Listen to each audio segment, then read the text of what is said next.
কি জানো, আমি শুনেছি এই পুকুরে একটা বিশাল কুমির ছিল। অনেকদিন আগের কথা। তাড়াতাড়ি কিছু করুন, একটা বিশাল কুমির আমার বোনকে পুকুর থেকে তুলে নিয়ে গেছে। কি বলছিস? দাঁড়া, আমি কাউকে খবর দিচ্ছি যে কিছু করতে পারবে। আমরা হাল্ক ভাই, জলদি চলেন, একটি মেয়ের বিপদ হয়ে গেছে ওই পুকুরে। ওরে মনে হয় আর বাঁচিয়ে আনা যাবে না। আচ্ছা চলো গিয়ে দেখি। বোন, কাঁদো না, তোমার বোন হয়তো আর নেই, কিন্তু আমি এই কুমিরকে শেষ করব। আমি প্রতিশোধ চাই ভাইয়া। আমাকে দ্রুত একটা ঔষধ দিন কুমিরকে মারার জন্য। এই নে, এটা আজকে রাতে এটা খেয়ে ঘুমাবি, সকালে পরিবর্তন পাবি।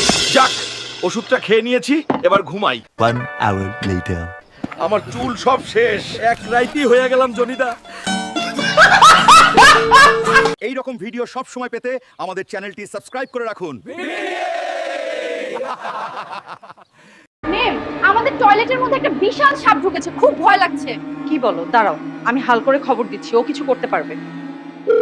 উফ, তোমার চুলগুলি ধরতে যা লাগে না।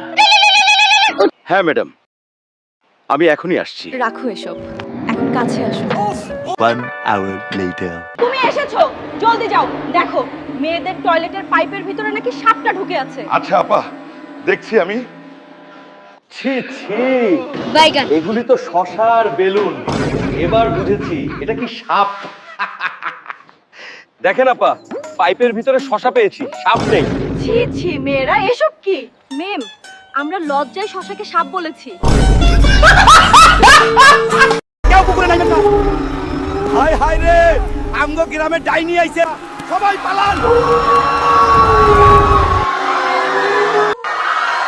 হাল্ক, পুকুরে একটা বিশাল ডাইনি এসছে, কিছু একটা করো। পশ্চিমে বটগাছের নিচে একজন ফকির বাবা আছেন, তার কাছে যাও।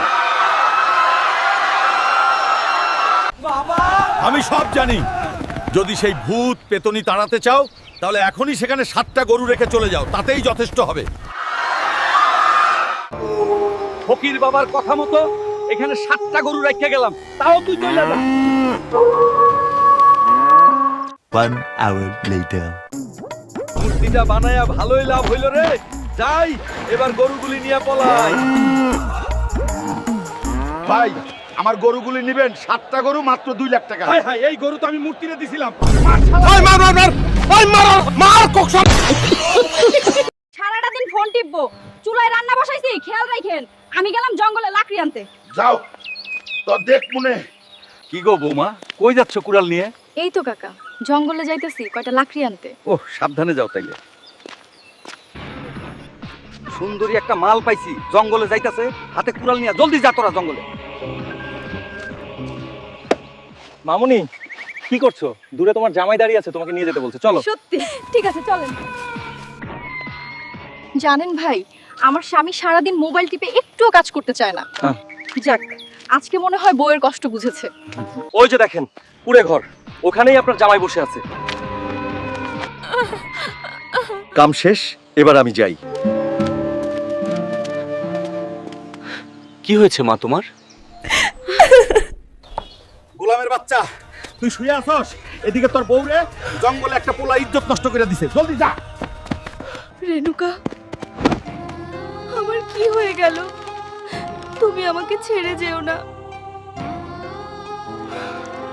আমারে মাফ কইরা দিও, আমি ওই রফিক মিয়ার পোলারে শেষ টুকরা টুকরা কইরা ফেলামু।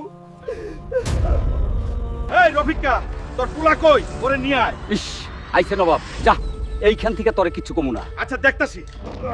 যেমনই হোক, ওই বান্দির পোলারে আমার বাইর করতেই হইব। লাইক ও সাবস্ক্রাইব করে কমেন্টে লিখেন পার্ট 2 চাই।